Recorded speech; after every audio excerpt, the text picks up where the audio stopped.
Hello दोस्तों, very good evening to all of you. Same 5 recheck या review का जो डेट है वो आ चुका है। कब से होगा सब कुछ इस वीडियो में बता रहा हूँ। देखो, सबसे पहले दो कंडीशन है। जो सप्ली जिनका आया हुआ किसी पर्टिकुलर सब्जेक्ट में, वो भाई रिव्यू 100% डाले। 100% मतलब कोई डाउट ही ना रहे कि भाई मेरे को सोचना है। अगर आपका सप्ली आया हो, मोस्ट प्रोबेबली सबका अकाउंट से सप्ली आया हुआ है या मार्क्स कम आया, अनडाउटली आप अपने डाउट मत रखो। आपने बहुत अच्छे से पढ़ाई की है, आप रीचेक में डालो। आप एफएसआई भूलिए, आप डायरेक्टली रीचेक में डालो, पहला कंडीशन। दूसरा बात मैंने ये बोला चाहता हूँ, अगर आपको लगता है कि आप अकाउंट्स में पास है या किसी पर्टिकुलर सब्जेक्ट में पास है और आपको मार्क्स कम मिला है, आप प्लीज रिव्यू में डालिए, आप भी रीचेक में डालिए। आपका मार्क्स बढ़ने का बहुत ज़्यादा चांसेस है। तो जिनका सप्ली है उनको सोचना ही नहीं है, वो डायरेक्टली अपना रीचेक में डालेंगे। और जिनका मार्क्स कम आया किसी पर्टिकुलर सब्जेक्ट में और बाकी सब्जेक्ट में अच्छा है, देखो कंडीशन यही है कि आपके बाकी सब्जेक्ट में मार्क्स अच्छा है, किसी एक सब्जेक्ट में आपका मार्क्स कम है। समझ गए? मान लेते हैं आपका ऑडिट में मार्क्स कम आया और सब में मार्क्स आपका अच्छा है और ऑडिट में कम आया। आप अच्छे स्टूडेंट हैं, आपका सब में अच्छा और एक में कम आया, इसका मतलब आपका कॉपी अच्छे साइन नहीं हुआ, आप भी रीचेक में डालो। तो जिसका मार्क्स कम आया आप भी रीचेक में डालो।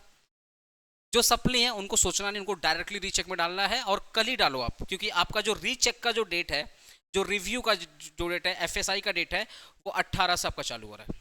कब तक चलेगा? 25, 18 अप्रैल से लेकर के 25 अप्रैल। समझ रहे हो? तो आपको फटाफट ये काम तो कल ही कर देना, आपको वेट नहीं करना, आपको 19 का वेट नहीं करना भाई। फटाफट आपको रिव्यू और रीचेक में आपको डालना है और रीचेक में डालना है, एफएसआई मत डालना। होपफुली आपका जो मार्क्स है बढ़ जाएगा। मैं तो यही गॉड से प्रेयर कर रहा हूँ भाई, जिनका भी सप्ली है उनको क्लियर कर दो और जिनका मार्क्स कम है प्लीज़ हमको बढ़ा दो। लास्ट टाइम का बात है, सेम 5 वाले हैं भाई, एक साल क्यों इन लोगों को फंसा रहे हो? बस बेचारे ग्रेजुएशन करते करते बीटेक में आ जाएंगे, 4 साल हो जाएगा। तो मैं सीयू से हाथ जोड़ के यही प्रे करना चाहता हूँ भाई, प्लीज़ इनका मार्क्स बढ़ाओ और सप्ली से इनको पास में कन्वर्ट कर दो, ठीक है? बाकी जो आपका 5, आपका क्या last date of sending candidate approved list duly signed by the principal, मतलब ये कॉलेज है ना, कॉलेज को 5 मई तक का टाइम दिया है कि पूरा पूरा डेटा सीयू तक भेज देना, ठीक है? आपका जो मेन काम का जो इन्फॉर्मेशन था, जो मैं जस्ट मार्क किया हूँ, ये आपका मेन काम का इन्फॉर्मेशन है, ठीक है? पहला, आपका जो ऑनलाइन रेक्टिफिकेशन और रिव्यू है, जो उसका फॉर्म वगैरह है, वो 18 अप्रैल से 25 अप्रैल के बीच में आप भाई इस डेट को ही कर दो ना। कल ही तो 18 तारीख है, कल ही कर दो, आपको ज़्यादा टेंशन लेना बात नहीं है, ठीक है? आप प्लीज़ डालो। और आप, मैं बता रहा हूँ ना, 99.98% चांसेस है आपका जो सप्ली वाला पेपर है वो क्लियर हो जाएगा, ठीक है ना? और तो कोई आपका मेन काम का इन्फॉर्मेशन तो मुझे नहीं लग रहा है। हाँ, एक नंबर वाला पॉइंट पढ़ लो, online application form submission and submission of duly signed hard copy of the same generated of the online application with the requisite fees by the candidate to the college.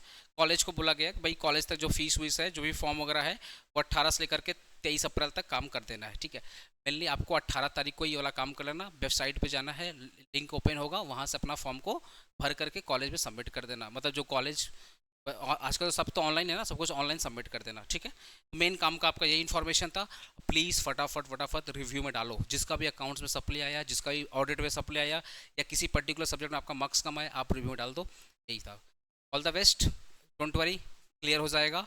और plus आपका ये काम तो करना पड़ेगा, फटाफट करो, ठीक है? Bye bye, take care.